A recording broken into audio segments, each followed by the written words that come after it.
Hi friends, welcome to Biology Simplified Tamil. Now unga Sindhanadan Mineral Nutrition chapter la part 3 video தன்னம்பிக்கை batch la பார்த்தறலாம் NCERT line to line explanation. Okay. Deficiency symptoms of essential elements. Essential na ஒரு பிளான்ட்டோட growth and developmentக்கு compulsory தேவை. அது இல்லைன்னா பிரச்சனை ஆயிடும். அப்ப அது இல்லைன்னா அதாவது அதோட பற்றாக்குறையினால ஏற்படக்கூடிய ப்ராப்ளம் சிம்டம்ஸ் என்ன அந்த சிம்டமை வச்சு இந்த மினரல் நியூட்ரியன்ட் இதுக்கு பத்தலை அப்படிங்கிறத கண்டுபிடிக்கிறோம் ஓகேங்களா okay so whenever the supply of an essential element essentialனா growth and development reproductionக்கு தேவையானது essential element becomes limitedனா குறையுதுன்னு அர்த்தம் கம்மியாகுதுன்னு அர்த்தம் plant growth is retarded plant growth என்ன ஆயிடுது reduce ஆயிடுது retardedனா reduced the concentration of these essential element below which the plant growth is retarded is termed as critical concentration இப்போ என்ன சொல்றாங்க கிரிட்டிக்கலா இருக்கிறார் ஒருத்தர் அப்படின்னா அவர் உயிருக்கே ஆபத்துன்னு அர்த்தம் அந்த மாதிரி பிளான்ட்டோட growth and development-ஐ பாதிக்கிற லெவலுக்கு ஒரு பர்టిక్యులரான எலிமெண்ட் குறைவா இருக்கு அப்படின்னா அது அந்த பர்టిక్యులர் எலிமெண்டோட critical concentration ஏன்னா பிளான்ட்டோட growth-ஐ அது அஃபெக்ட் பண்ணது அது கம்மியா இருக்கிறதுனால ஸோ அந்த கான்சன்ட்ரேஷன் கம்மி கான்சன்ட்ரேஷனை critical concentration growth then the element is said to be deficient when present below the critical concentration so இந்த critical concentration-க்கு குறைவா இருந்தா deficient அப்படின்னு நம்ம சொல்றோம் இந்த லைன் இந்த கான்செப்ட் எல்லாம் புடிச்சு நீட்ல கேட்டு வைக்கலாம் what is deficiency ஒரு critical concentration அப்படிங்கிறது இப்போ இந்த இடத்துல இப்படி சொல்லலாம் ஒரு பர்టిక్యులர் கான்சன்ட்ரேஷன் அந்த அளவுக்காவது இருந்தால் தான் அந்த பிளான்ட்ல growth and development இருக்கும் அதுக்கு கீழே போயிடுச்சுன்னா கிரிட்டிக்கல் கான்சன்ட்ரேஷனுக்கும் கீழே போயிடுச்சுன்னா அந்த பர்టిక్యులர் கான்சன்ட்ரேஷனை கிரிட்டிக்கல் கான்சன்ட்ரேஷனுக்கு கம்மியாக இருந்தால் அதை டெஃபிஷியன்சின்னு சொல்கிறோம் அந்த எலிமெண்ட்டோட டெஃபிஷியன்சி பற்றாக்குறைன்னு சொல்கிறோம் since each element has one or more specific structural or functional role so ஒவ்வொரு எலிமெண்ட்டும் வந்து பார்த்தீங்கன்னா ஒரு ஃபங்க்ஷனிங்க்கு மட்டும் ஒரு எலிமெண்ட் ஹெல்ப் பண்ணாது நிறைய ஃபங்க்ஷனிங்க்கு மோர் தென் 2 ஃபங்க்ஷனிங்க்கு ஹெல்ப் பண்ணுது அதுதான் லாஸ்ட் வீடியோவில் பார்த்தோம் role in plants in the absence of any particular element plant shows certain morphological changes so நம்ம கண்ணுக்கு தெரியும் அந்த பிளான்ட்டோட growthல கண்ணுக்கே தெரியும் அதோட வளர்ச்சி எக்ஸ்டர்னல் அப்பியரன்ஸ்ல சேஞ்சஸ் வரும் morphology na external appearance these morphological changes are indicative of certain element deficiencies and are called deficiency symptoms so that nitrogen குழுக்குல அப்ப சில deficiency வருது ஒரு பற்றாக்குறை plantல வருது அது morphologically நமக்கு தெரியுதா அத symptom அப்படினு சொல்றோம் ஓகேங்களா then the deficiency symptoms vary from element to element so nitrogen deficiency க்கு இருக்கக்கூடிய அதே symptom தான் phosphorus deficiency க்கு இருக்கணும்னு அவசியம் கிடையாது so element க்கு element deficiency symptom differ ஆகும் and they disappear when the deficient mineral nutrient is provided to the plant so இப்போ நைட்ரஜன் டிஃபிஷியன்சினால ஒரு சிம்டம் வருதுன்னு நமக்கு தெரியுது அப்போ நைட்ரஜனை நம்ம அந்த சாயிலில் அதிகரிக்கும் போது அந்த டிஃபிஷியன்சியை ஓவர் கம் பண்ணி பிளான்ட்டில் அந்த ப்ராப்ளம் சால்வ் ஆகிடும் ஓகே அந்த டிஃபிஷியன்சி சிம்டம் போயிடும் ஹவவர் இஃப் டிப்ரிவியேஷன் கண்டினியூஸ் டிப்ரிவியேஷன்னா இல்லாமல் போகிறது இந்த மினரல் நியூட்ரியன்ஸ் இல்லாமல் போகிறது அப்படியே டிஃபிஷியன்சி கண்டினியூ ஆகிக்கிட்டே இருந்துச்சுன்னா it may eventually lead to the death of the plant the plant will ultimately die ஏன்னா அதோட growth and reproduction பாதிக்கிறதுனால the parts of the plants that show the deficiency symptoms also depend on the mobility of the element நம்ம பார்த்தோம் இல்லையா கால்சியம்லாம் remobilise ஆகாது but phosphorus potassium nitrogen இதெல்லாம் readily ரீமொபிலைசபிள்னா பார்த்தோம் இல்லையா இந்த ஸோ அந்த மொபிலிட்டி ரொம்ப important in the plant for elements that are actively mobilised ஈஸியாக மூவ் பண்ணி போகக்கூடிய elements actively mobilized within the plants and exported to young developing tissue the deficiency symptoms tend to appear first in the older tissue இப்போ என்ன சொல்றாங்க எந்த எலிமெண்ட்லாம் ரெடியா ரீமொபிலைஸ் ஆகி போயிடுமோ மூவ் பண்ணி போயிடுமோ அது ஓல்டர் லீவ்ஸ்ல இருந்து பிரேக் டவுன் ஆகி அது யங்கர் லீவ்ஸ்க்கு போயிடுது அப்போ ஓல்டர் லீவ்ஸ்ல இருக்கக்கூடிய மினரல் அயான்ஸ்லாம் போயிடுச்சு எலிமெண்ட்ஸ்லாம் போயிடுச்சுன்னா ஓல்டர் லீவ்ஸ்ல தான் என்ன ஆகும் மூவ் பண்ணி போகிறதோட சிம்டம் ஃபஸ்ட்டு தெரியும் அப்படின்னு சொல்கிறாங்க நீட்டில் கொஷின் கேட்பாங்க பார்த்துங்க for example deficiency symptoms of nitrogen potassium magnesium are visible first in the senescent leaf செனசன்ட்னா நமக்கு தெரியும் ஏஜிங்னா என்ன வயசாகிறது ஏஜிங் லீவ்ஸ் வயசாகி போகிற லீவ்ஸ் மெச்சூர்ட் லீவ்ஸ்னு அர்த்தம் senescentனா aging, வயசாயிட்டே போகிறது அப்படின்னு அர்த்தம். In the older leaves, biomolecules containing these elements are broken down. அந்த biomolecules எல்லாம் break down ஆகுது, making these elements available for mobilizing to younger leaves. So அந்த மெச்சூர் லீஃபில் நைட்ரஜன், பாஸ்பரஸ், பொட்டாசியம் இந்த மாதிரி இருக்கிறது, மெக்னீஷியம் இதெல்லாம் பிரேக் டவுன் ஆகி younger லீவ்ஸ்க்கு அனுப்பி விட்டுட்டு இதில் இங்கேருந்து அனுப்பிவிட்டா இங்கே டிஃபிஷியன்சி வந்தது. ஓல்டர் லீவ்ஸில் தான் அதோட டிஃபிஷியன்சியே தெரியுது.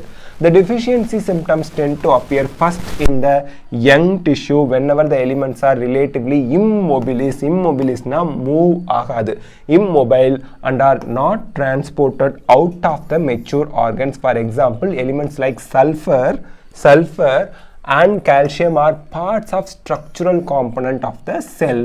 Structural component na cell wall, cell membrane இதெல்லாம் structural component. So sulfur and calcium structural component ல இருக்கிறதுனால they are not easily released. செல்லிலிருந்து அதாவது அந்த லீஃப்லேருந்து ரிலீஸ் ஆகாது, பிரேக் டவுன் ஆகாது. This aspect of mineral nutrients of the plant is of a great significance and importance to agriculture and horticulture. So first ஒரு symptom mature லீஃபில் வருது அப்படின்னா நைட்ரஜன், பாஸ்பரஸ், மெக்னீஷியம்லாம் குறைவாக இருக்குது அப்படின்னு அர்த்தம். யங் லீவ்ஸில் சிம்டம் வருது, டிஃபிஷியன்சி சிம்டம் வருதுன்னா கால்சியம், சல்ஃபர் குறைவாக இருக்குது அப்படின்னு அர்த்தம். ஓகேங்களா? இந்த இடத்துல குழந்தைங்களுக்கு ஒரு டவுட் வரும், சார் கால்சியம் இம்மொபிலிசபிள் அப்படின்னு போன சாப்டரில் கொடுத்துருந்தாங்க, போன சாப்டர் இந்த சாப்டர்லேயும் முன்னாடி பார்த்தோம். பட் சல்ஃபர் வந்து மொபிலிசபிளா இம்மொபிலிசபிளா அப்படின்னா சல்ஃபர் இஸ் மொபிலைசபிள், மூவ் பண்ணும் according to NCERT line to line பார்த்தோம்னா இங்கே என்ன சொல்லியிருக்காங்கன்னா சல்ஃபர் ஏன் இம்மொபிளாக இருக்குன்னா ஸ்ட்ரக்சுரல் காம்பனண்ட்டில் இருக்கிறதுனால இம்மொபில், ஸ்ட்ரக்சுரல் காம்பனண்ட்டில் இருக்கிறதுனால இம்மொபிலிசபிள் அப்படின்னு கொடுத்துருக்காங்க. ஸோ என்சிஆர்டி லைனை பாருங்கள், சல்ஃபரும் கால்சியமும் ஏன் இம்மொபைல் அப்படின்னு கேட்டாங்கன்னா ஸ்ட்ரக்சுரல் காம்பனண்ட் ஆஃப் த செல்லில் இருக்குது. இப்படி தான் கொஸ்டின் கேட்பாங்க, உங்களை போட்டு கன்ஃபியூஸ் பண்ணுற மாதிரி கேட்க மாட்டாங்க, ஈஸியாக ஆன்சர் பண்ணுற மாதிரி தான் இருக்கும். இந்த இடத்துல கன்ஃபியூஸ் ஆகிக்காதீங்க. The kind of deficiency symptom shown in plants include chlorosis, necrosis, stunted plant growth, குட்டியாக இருக்குது, நார்மல் ஹைட்டுக்கு அது வரலை, permanent fall of leaves and buds and inhibition of cell division. So இதெல்லாம் என்ன, இதுக்கெல்லாம் என்னென்ன டெஃபிஷியன்சி, அதாவது எந்தெந்த காம்பனன்ட்ஸோட டெஃபிஷியன்சி காரணமாக இருக்குது அப்படின்னு பார்க்கலாம். அதெல்லாம் என்ன, முதல்ல குளோரோசிஸ்னால் என்ன? குளோரோசிஸ் அப்படின்னா லாஸ் ஆஃப் குளோரோஃபில். அப்போ லீஃப் என்ன கலரில் மாறிடும்? குளோரோஃபில் போயிடுச்சுன்னா எல்லோ கலரில் மாறிடும், leading to yellowing in leaves. This symptom is caused by the deficiency of elements like NKM, nitrogen, potassium, magnesium, sulfur, ferrous, manganese, zinc and molybdenum.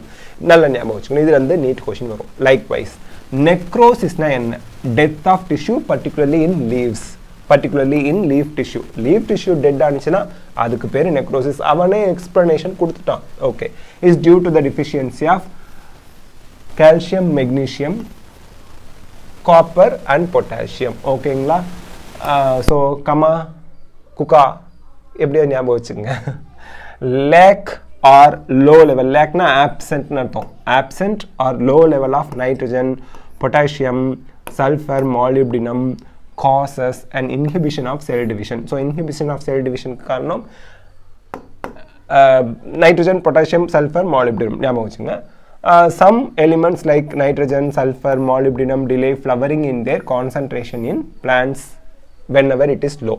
So இதோட molybdenum mondays அப்படின்னு ஞாபகம் வச்சுங்க. mondays MONS mons அப்படின்னு ஞாபகம் வச்சுங்க. ஃப்ளவரிங்கை delay பண்ணுறது இவங்களோட deficiency. Okay, you can see from the above that the deficiency of any element can cause multiple symptoms and that the same symptoms may be caused by the deficiency of one of several different elements. இங்கே என்ன சொல்கிறாங்க, இங்கே பாருங்கள், nitrogen, sulphur, molybdenum இந்த மூணில் ஏதாவது ஒன்று டிஃபிஷியன்சியாக இருந்தாலும் உங்களுக்கு ஃப்ளவரிங் டிலே ஆகிடும். அதே மாதிரி இங்கே பாருங்கள் எத்தனை கொடுத்துருக்காங்க. குளோரோசிஸ் வரத்துக்கு காரணமாக இருக்கவங்க nitrogen, potassium, magnesium, sulphur, ferrous, manganese, zinc, molybdenum.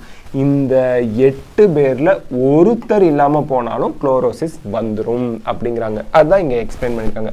Hence, to identify the deficient element, one has to study all the symptoms developed in all the various parts of the plant and compare them with the available standard tables. Already standard tables scientists உருவாக்கி வச்சிருப்பாங்க. இப்போ potassium குறைவாக இருந்தால் என்னென்ன சிம்டம்லாம் வரும்னு. So நீங்கள் ஒரு சிம்டம்ஸை பிடிச்சிக்கிட்டு பொட்டாசியம் குறைவாக இருக்குன்னு நினச்சக்கூடாது. You have to evaluate all the deficiency symptoms, அதுக்கப்புறம் தான் கன்க்ளூஷனுக்கு வர முடியும். பிகாஸ் குளோரோசிஸ் வந்திருக்கு அப்படின்னா நீங்களா மெக்னீஷியம்னு நினச்சிக்க கூடாது. குளோரோசிஸோட சேர்த்து வேற என்ன சிம்டம்லாம் வந்திருக்குன்னு பார்த்துட்டு அப்புறம் தான் நம்ம எந்த ஆக்சுவல் எலிமெண்ட் டிஃபிஷியண்ட்டாக இருக்குங்கிற கன்க்ளூஷனுக்கு வர முடியும். We must also be aware that different plants also respond to differently to the deficiency of the same element. இப்போ சல்ஃபர் இருக்குன்னா மேங்கோ ட்ரீ சல்ஃபர் டிஃபிஷியன்சிக்கு ஒரு மாதிரி ரெஸ்பாண்ட் பண்ணும், கோகோனட் ட்ரீ வேறு மாதிரி ரெஸ்பாண்ட் பண்ணும். அதையும் நம்ம தெரிஞ்சு வச்சுக்கணும். ஓகேங்களா? தென் இப்போ டாக்ஸிசிட்டி ஆஃப் மைக்ரோநியூட்ரியன்ஸ். மைக்ரோநியூட்ரியன்ஸ்னால் ரொம்ப குறைவான அளவு தேவைப்படுறவங்கன்னு அர்த்தம். மைக்ரோநியூட்ரியன்ஸ் எப்போ டாக்ஸிக்காக மாறுது? அளவுக்கு மிஞ்சினால் அமிர்தமும் நஞ்சு அப்படிம்பாங்க. லிமிட்டை தாண்டி எதையாவது நம்ம சாப்பிட்டோம்னா அது வந்து எவ்வளோ டேஸ்டியாக டெலிஷியஸாக ஹெல்த்தியாக எப்படிப்பட்ட ஃபுட்டாக இருந்தாலும் சரி, லிமிட்டுக்கு மேலே சாப்பிடும்போது அது நமக்கு பாய்சன் ஆகுதுன்னு சொல்கிறாங்க. அதே தான் இங்கேயும் மைக்ரோநியூட்ரியன்ஸ் ரொம்ப குறைவான அளவு தான் தேவை. ஜாஸ்தியாக பிளான்ட் அதை அப்சார்ப் பண்ணும்போது அதனால் என்ன டாக்ஸிசிட்டி வருது, விஷத்தன்மை பிளான்ட்டுக்கு வருது. ஏன் அதை இப்போ பார்க்கலாம்.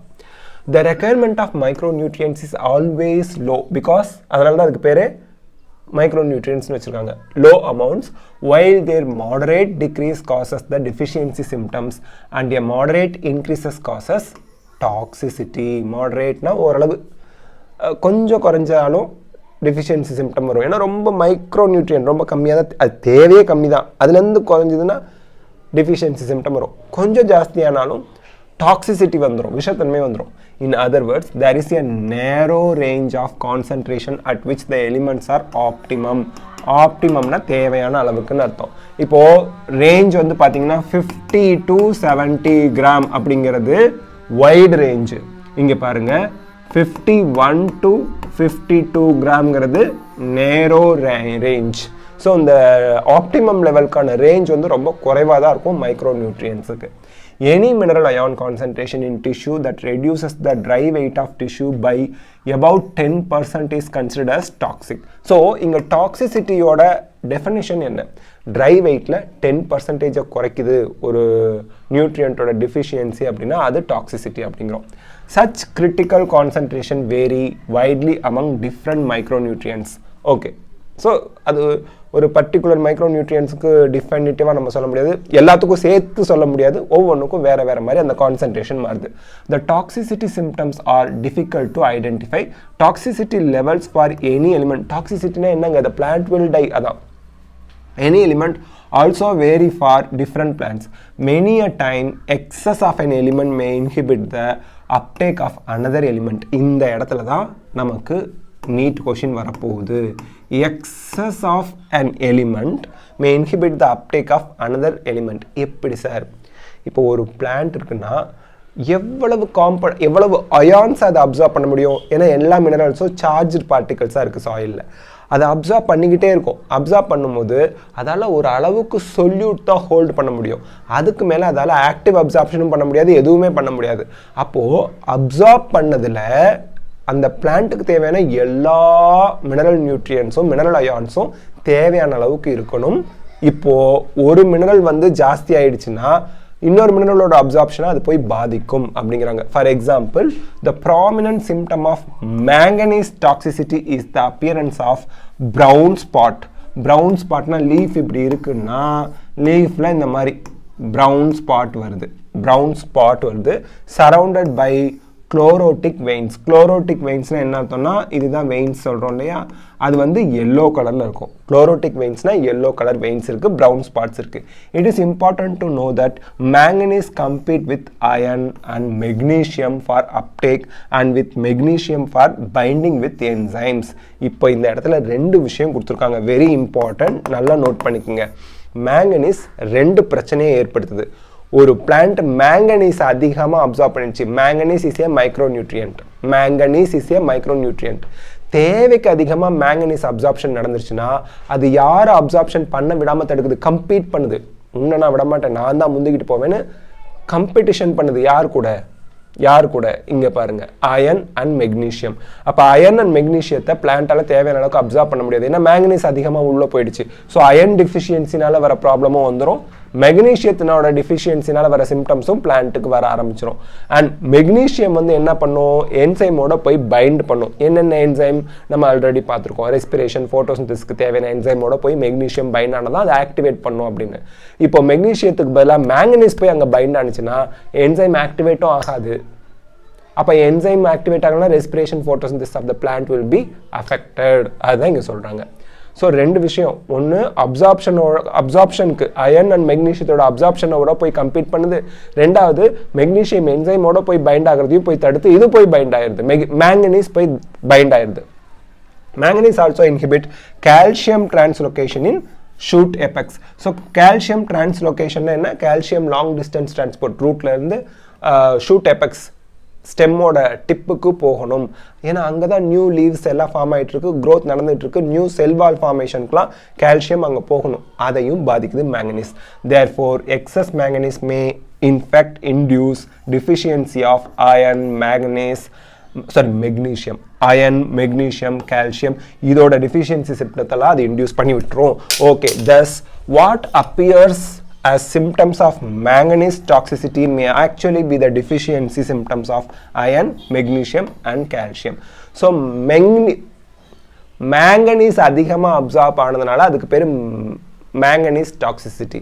ஆனா அந்த manganese toxicityயோட symptoms எல்லாம் யாரோட symptoms? Deficiency symptoms of iron, magnesium and calcium. Can this knowledge be of some importance to farmers? விவசாயம் பண்றவங்களுக்கு இது ஹெல்ப்ஃபுல்லா இருக்குமா? கார்டன் வச்சிருக்காங்கல்ல அவங்களுக்கு, or even for you in your kitchen கார்டன்னா வீட்டுக்கு பின்னாடி நமக்கு தேவையான காய்கறிகள்லாம் போட்டு வளர்த்தோம்னா அதை கிச்சன் கார்டன் சொல்லுவோம். Yes, it is very useful. ஏன்னா நமக்கு வந்து டிஃபிஷியன்சி சிம்டம்ஸ் வந்தால் அந்த மேங்கனீஸ் ஓவராக அப்சார்ப் ஆனதுனால அதிகமாக போனதுனால கூட வாய்ப்பு இருக்குது அப்படிங்கிறத நம்ம கண்டுபிடிக்கிறதுக்கு ஹெல்ப் பண்ணலாம். So we can think in that way also. Mechanism of absorption of elements ஓகேங்களா, எப்படி அப்சார்ப் ஆகுது. much of the studies on mechanism of absorption of elements by plants has been carried out in isolated cells. ஒரே ஒரு plant cell எடுத்து அது எப்படி absorb பண்ணுது mineral elements, ions, tissues or organs வச்சு செக் பண்ணியிருக்காங்க. these studies revealed that the process of absorption can be determined into two main phases.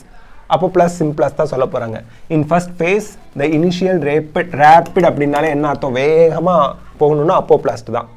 Of ions into free ஸ்பேஸ்னா intercellular space, cell wall இதெல்லாம், or outer space of cells, that is intercellular space. The apoplast is passive. So ரேப்பிடாக நடக்கிறது intercellular space, free space, outer space வழியாக செல்லுக்கு வெளியில் அப்படியே move பண்ணி போகிறது அப்போப்ளாஸ்ட். அது பேசிவ், வித்தவுட் யூசிங் எனர்ஜி. இந்த செகண்ட் ஃபேஸ் ஆஃப் அப்டேக், இந்த எண்டோடர்மிஸில் போய் செக் பாயிண்ட்ஸ் இருக்குன்னு படித்தோம்ல, காஸ்பேரியன் ஸ்ட்ரிப் எண்டோடர்மிஸில் இருக்கும், காஸ்பேரியன் ஸ்ட்ரிப்ஸ் இல்லாத பார்ட் வழியாக சிம்பிளாஸ்டாக மாறிடும் எல்லாமே அப்படின்னு படித்தோம், ஞாபகம் இருக்கும். The ions are taken in slowly into the inner ஸ்பேஸ்னால் செல்லுக்குள்ளே போக போகுது, the symplast of the cells. So first passive apoplast, second symplast. The passive movement of ions into the apoplast usually occurs through ion channels, and the transmembrane proteins that functions as selective pores. So இங்கே வந்து பார்த்தீங்கன்னா அப்போப்ளாஸ்ட்லேருந்து சிம்பிளாஸ்டாக மாறுறதுக்கு தான் ion channels, டிரான்ஸ்மெம்ப்ரைன் ப்ரோட்டீன்ஸ்லாம் தேவைப்படும், ஏன்னா செல்லுக்குள்ளே போகிறதுக்கு. அப்போப்ளாஸ்ட் வந்து between செல் இருக்கக்கூடிய ஸ்பேஸ் வழியாக ஃப்ரீயாக தான் போகுது. On the other hand the entry or exit of ions and from the symplast requires the expenditure of metabolic energy. ATP தேவை, சிம்பிளாஸ்ட்டுக்கு ஏடிபி தேவைங்கிறாங்க. Which is an active process. ATP use பண்ணுறாங்க. The movement of ion is usually called flux. The inward movement is influx and the outward movement is efflux. ஒரு செல்லுக்குள்ள ஒரு ion move பண்ணுதுன்னா influx, செல்லை விட்டு வெளியே போனால் எஃப்ளக்ஸ் அப்படின்னு சொல்கிறாங்க. You have read the aspects of mineral nutrients uptake and translocation in plants in chapter 11 படிச்சிட்டோம். ஓகே, சரி. நெக்ஸ்ட் டிரான்ஸ்போர்ட் இன் பிளான்ட்ஸில் படித்தோம் இல்லையா, சரி, டிரான்ஸ்லோகேஷன் ஆஃப் சொல்யூட்ஸ் எப்படி நடக்குது? இந்த 5 லைன் அவ்வளோதான். இதுதான் படிச்சிட்டோமா? ஓகே ஓகே ஓகே ஓகே இதே திருப்பி கொடுத்துருக்காங்க. இந்த கடைசி லைன் மட்டும் திருப்பி கொடுத்துருக்காங்க. Mineral salts are translocated through xylem along with the ascending stream of water. ascendingனா மேலே நோக்கி போகிறதுன்னு அர்த்தம். upward. ascendingனா upward, that you know, which is pulled up, மேலே நோக்கி இழுக்க. transpiration pull லாஸ்ட் சாப்டர் படித்தோம். through the plant by transpirational pull. analysis of xylem's sap. so xylem sapனா xylemல இருக்கக்கூடிய அந்த water along with mineral salts அதை எடுத்து நீங்கள் அனலைஸ் பண்ணி பார்த்தீங்கன்னா shows the presence of mineral salts in it. use of radio isotopes. So அது என்ன பண்ணும்? ரேடியோ ஆக்டிவிட்டி இருக்கும் அதில். of mineral elements also substantiate, போதுமான அளவுக்கு proof, substantiate the view that they are transported through the xylem. So mineral salts xylem வழியா transport பண்ணுது, அவ்வளவுதான். translocate ஆகுது. You have already discussed the movement of water in xylem in chapter 11, transport of water, and the transporting plants la படிச்சோம். Then soil as reservoir of essential elements.